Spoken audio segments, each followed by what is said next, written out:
This is a brief tour of the how to use the Noun project software that OERColorado has purchased a site license for. We use Noun project icons to design hub logos, as well as sprinkled through other design elements in the project for print materials and other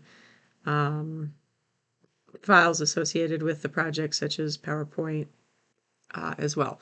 So what these are little tiny icons or images that are representational of different concepts or nouns oftentimes. So that's sort of one of the things you can search for.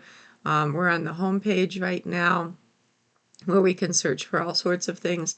But I'm going to take us on a quick tour of our saved icons, which you can get from the profile up there. Right now there's 4 folders that are associated. You can always add another kit if you want to.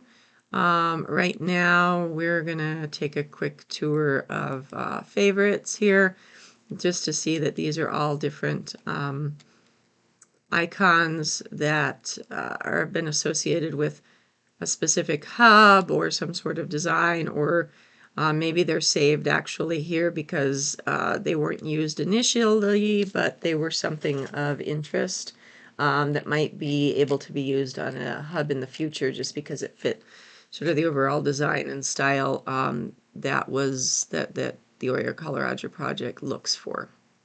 So one of the things I'm going to search for on the main site, I'm going to go into like virtual classroom and search to see what comes up, if there's anything of interest that I'm interested in.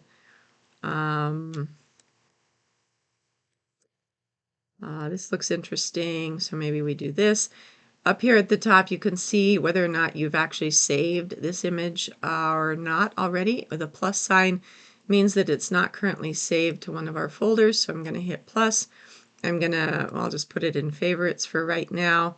Or I could create a new kit if I thought it was worthwhile for whatever this particular purpose is. I'm going to click that out. You can see that it changes up here so that we know we've saved it.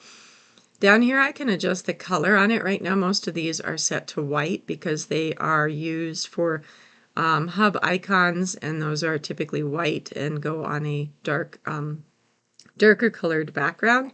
But you can change the color down here. The project often uses grays as well when it's doing print material or other things like maybe PowerPoint, and we just want to insert an image that's somewhat representational about whatever we're talking about. Black has been used as well for print materials, and then you can select and put in a color, a custom color as well. Right now this is the hex code for white, which is all F's, and I could grab one of our color codes, which are in hexagonal, hex codes for our custom colors from the project off of our branding palette, and put those in and have reds or blues that are associated for maybe some particular project design.